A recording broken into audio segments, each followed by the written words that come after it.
प्रिय विद्यार्थियों, आज अपना चैप्टर है बीए थर्ड ईयर के अंदर पेपर सेकंड। और पेपर सेकंड के अंदर आज अपन पढ़ेंगे लोक प्रशासन और निजी प्रशासन। लोक प्रशासन और निजी प्रशासन के बीच में क्या अंतर है और इसमें क्या समानताएं हैं, इसके बारे में अपन आज विचार विमर्श करेंगे। जैसा कि नाम से स्पष्ट है, लोक प्रशासन और यह है निजी प्रशासन। लोक प्रशासन उस प्रशासन को कहते हैं जिसके संचालन करने का उद्देश्य लोक, जन या व्यक्तियों का कल्याण जिसमें महत्वपूर्ण तत्व होता है, उस प्रशासन को लोक प्रशासन की संज्ञा दी जाती है। और निजी प्रशासन वह प्रशासन होता है जिसके संचालन का, क्रियान्वयन का एकमात्र उद्देश्य व्यक्ति के स्वयं के लाभ को अर्जित करना होता है। ये इनके बीच में बेसिक अंतर पाया जाता है। लोक प्रशासन और निजी प्रशासन के अंतर पर अपन बाद में आते हैं, लेकिन पहले कुछ समानताएं होती है जो इन दोनों प्रशासनों के अंदर समान रूप से पाई जाती है। जैसे चाहे लोक प्रशासन हो या निजी प्रशासन हो, उनके संचालन के लिए एक ही तरह की योजना बनानी पड़ती है, समन्वय करना पड़ता है विभिन्न संगठनों के बीच में। और इसमें जितने भी संगठन होते हैं, जितना भी प्रशासन होता है, उसमें नियंत्रण की आवश्यकता रहती है। और दोनों प्रशासन के अंदर सेवा वर्ग या काम कराने के लिए व्यक्ति रहते हैं और संचार की व्यवस्थाएं जो होती है वो समान रूप से होती है। लेकिन बेसिक रूप से लोक प्रशासन और निजी प्रशासन के अंदर अंतर पाया जाता है। आज अपन उस अंतर के बारे में विचार विमर्श करेंगे कि लोक प्रशासन क्या है और निजी प्रशासन क्या है। तो सबसे पहले अपन अंतर की तरफ जाते हैं। तो सबसे पहला जिस अंतर पर आधार है वो है लाभ का तत्व। क्या होता है? लाभ का तत्व। जो मेन बिंदु है वह है लाभ का तत्व। यहां हम देखेंगे कि लोक प्रशासन का संचालन जो किया जाता है उसमें प्रशासन का लाभ कमाने का उद्देश्य जो होता है वह बिल्कुल ही नहीं होता है। लाभ कमाने के बजाय लोक प्रशासन के अंदर जितनी भी गतिविधियां, जितनी भी कार्य प्रणालियां या जितनी भी पद्धतियां अडॉप्ट की जाती है, उन सब का उद्देश्य लोक कल्याण होता है। क्या होता है? लोक कल्याण होता है। इसमें लाभ का तत्व बिल्कुल भी नहीं होता है। और निजी प्रशासन के अंदर प्रशासन के संचालन का एकमात्र उद्देश्य यह रहता है कि किस तरह से संगठन या प्रशासन के माध्यम से लाभ कमाया जाए। यानी निजी प्रशासन के अंदर लाभ का तत्व जो होता है वो प्राइम रूप से होता है, और लोक प्रशासन के अंदर लोक का कल्याण, यहां पर लाभ का तत्व जो होता है वो बिल्कुल भी नहीं होता है। प्रशासन के संचालन का जो सेंट्रिक या केंद्रीय बिंदु जो होता है वो जनता या लोक का कल्याण करने की भावना से ओतप्रोत रहता है। दूसरा इसका जो आधार है वह सेवा। सेवा की भावना इस तत्व के साथ जुड़ी हुई ये चीज है। लोक प्रशासन का उद्देश्य जनता की सेवा करना होता है। यहां पर सेवा का उद्देश्य प्राइम रहता है। लोक प्रशासन की समस्त गतिविधियों का संचालन जनता की सेवा करने के लिए किया जाता है। इसमें लाभ की तरफ ओरिएंटेशन बहुत कम होता है। लेकिन निजी प्रशासन के अंदर सेवा की भावना बिल्कुल ही नहीं होती है। जन का कल्याण या सेवा करने की भावना लोक प्रशासन के अंतर्गत नहीं देखी जाती है। तीसरा है सार्वजनिक उत्तरदायित्व के आधार पर। सार्वजनिक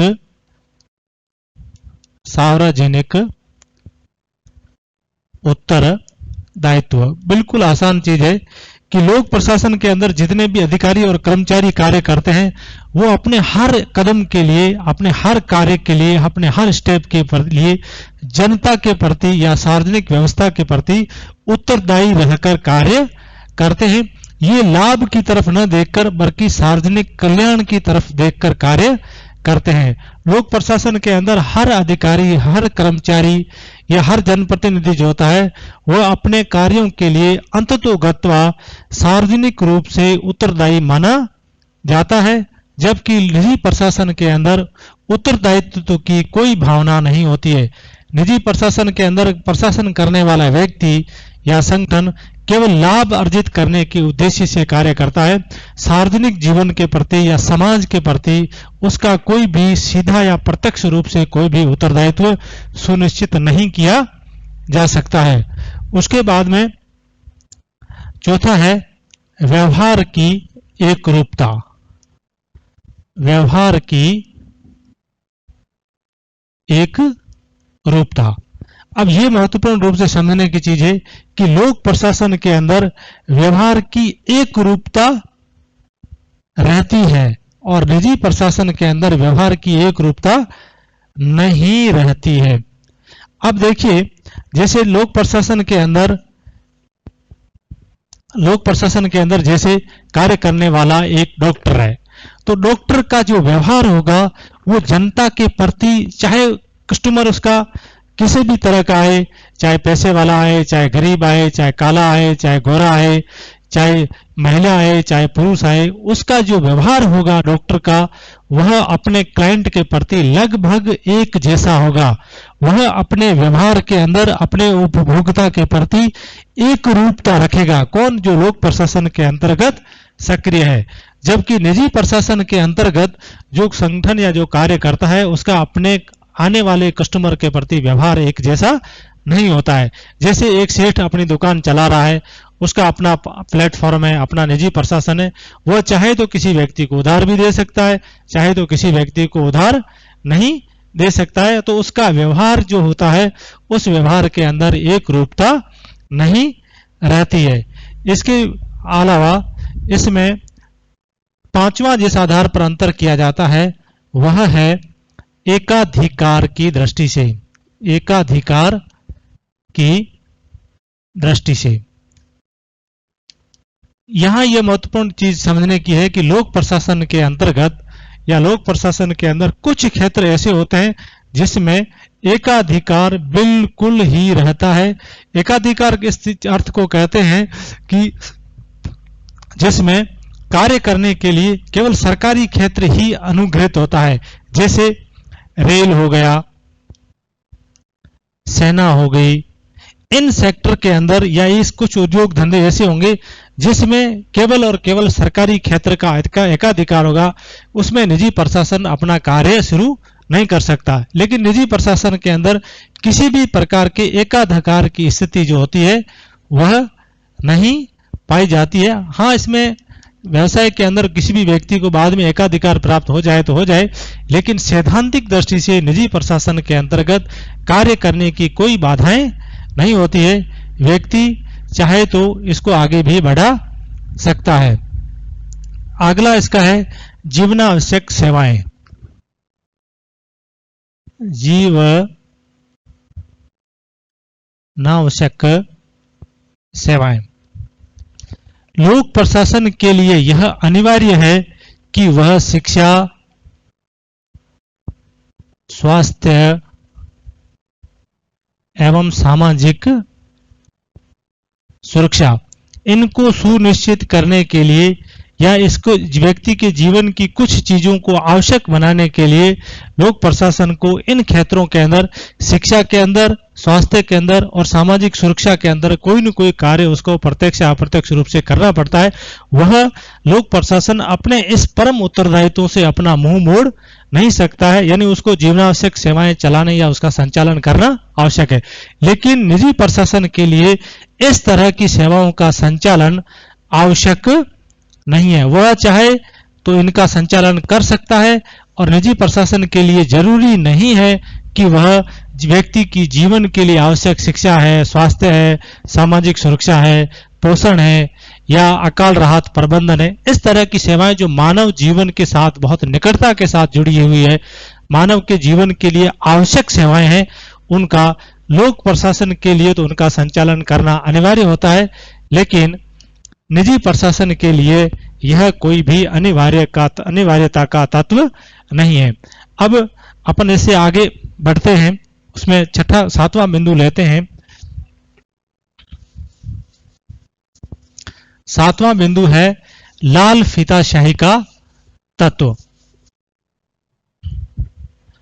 7वां जो अंतर है वो अंतर है लाल फीताशाही। लाल फीताशाही, लाल फीताशाही का तत्व जो होता है वो लोक प्रशासन में पाया जाता है कम अधिक मात्रा में, लेकिन निजी प्रशासन के अंदर यह तत्व नहीं पाया जाता है। अब प्रश्न उठता है कि लाल फीताशाही किसे कहते हैं? लाल फीताशाही कहते हैं कि फाइलों के ऊपर जो लाल टेप लगी रहती है वो कमोबेश जब बंद रहती है तो फाइल आगे नहीं बढ़ती और काम में डिले होता है। किसी भी यथेष्ट कार्य में अनावश्यक देरी को लाल फीताशाही कहते हैं।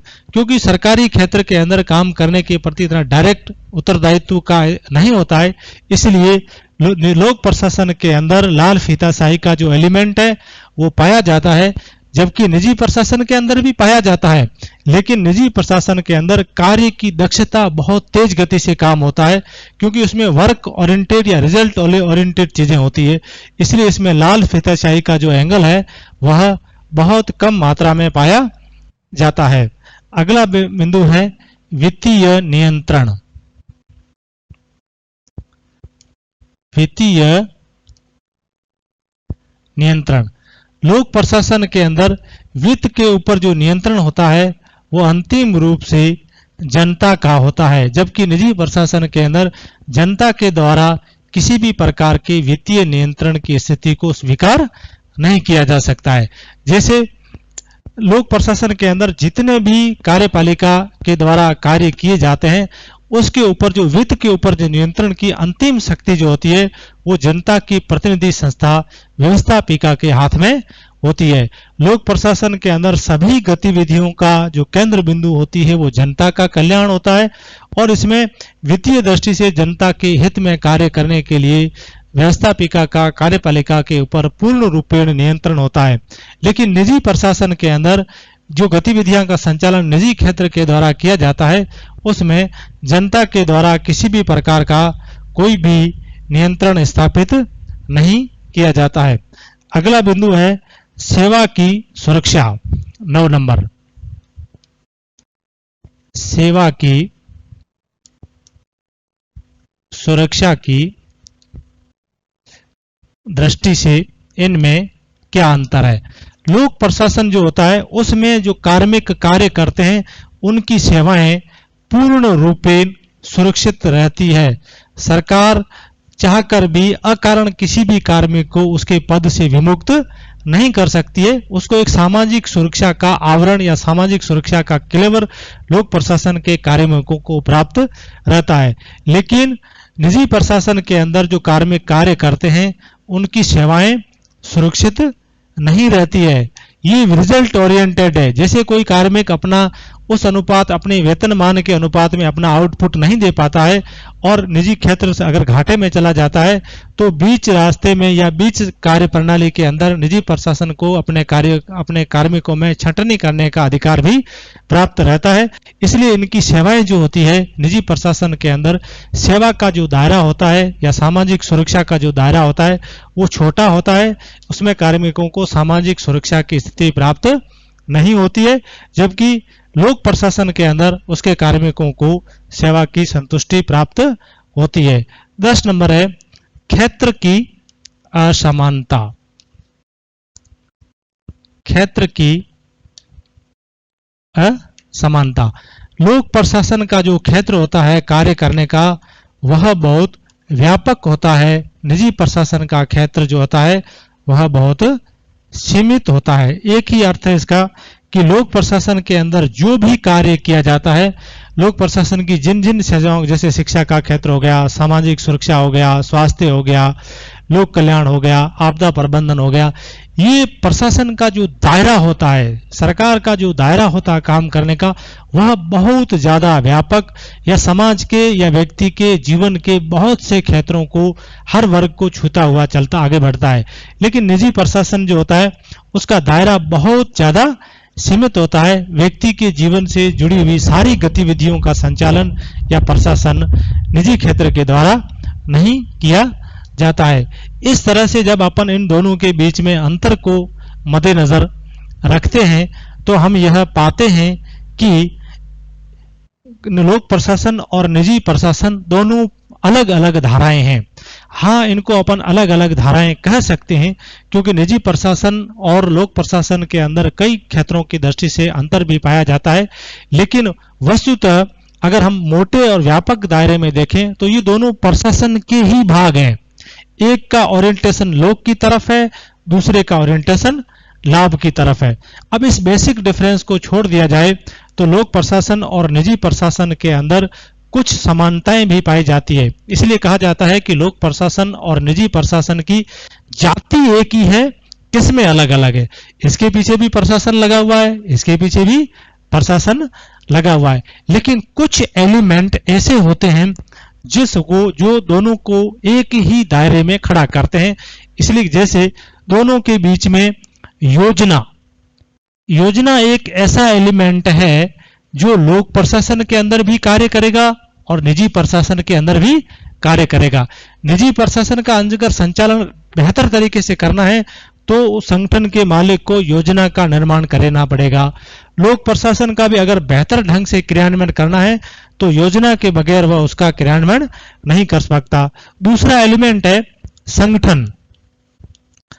कोई भी सेवा जब तक उचित संगठन नहीं होगा तब तक कार्य नहीं कर सकती। वह संगठन लोक प्रशासन के लिए भी अनिवार्य है और निजी प्रशासन के अंतर्गत भी अनिवार्य है। तीसरा है आदेश। चाहे लोक प्रशासन हो या निजी प्रशासन हो, आदेश एक ऐसा एलिमेंट है, एक ऐसा रक्त प्रवाह या एक धमनी है जो दोनों प्रशासनों के अंदर समान रूप से कार्य कर सकती है। लोक प्रशासन की भी बुनियाद आदेश, नियम या कानून है, निजी प्रशासन की बुनियाद भी आदेश, नियम या कानून है। दूसरा है समन्वय। लोक प्रशासन हो या निजी प्रशासन हो, विभिन्न संगठनों के बीच में, विभिन्न कार्मिकों के बीच में उचित समायोजन किए बगैर या उनके बीच कार्यों के बीच में समन्वय प्राप्त किए बगैर हम इच्छित लक्ष्य की प्राप्ति नहीं कर सकते हैं। लोगों के बीच में, संगठनों के बीच में जब तक समन्वय नहीं होगा तब तक कोई भी संगठन या कोई भी प्रशासन सफलता के शीर्ष पर नहीं पहुंच सकता। अब ये समन्वय का एलिमेंट चाहे लोक प्रशासन हो चाहे निजी प्रशासन हो, उसके अंदर अनिवार्य तत्व के रूप में माना जाता है। तो हम कह सकते हैं कि लोक प्रशासन और निजी प्रशासन के अंदर मूलभूत और आधारभूत अंतर होने के बावजूद भी लोक प्रशासन और निजी प्रशासन दोनों बहुत गहरे रूप में जुड़े होते हैं। दोनों के सफल संचालन के लिए योजना की आवश्यकता रहती है, दोनों के सफल संचालन के लिए संगठन एलिमेंट का आवश्यक तत्व होता है और दोनों के संचालन के लिए आदेशों का होना बहुत जरूरी है। दोनों प्रशासनों के संचालन के लिए तब तक सफल नहीं हो सकते जब तक समन्वय का एलिमेंट उसके अंदर नहीं आ जाता। तो इस तरह से निजी प्रशासन और लोक प्रशासन में अंतर और उनकी अंतर्भूतता, आपस में जुड़ाव के बारे में अपन ने आज विचार विमर्श किया। इसके बाद में अगले टॉपिक के बाद में कल विचार विमर्श करेंगे। बहुत बहुत धन्यवाद। Thank you.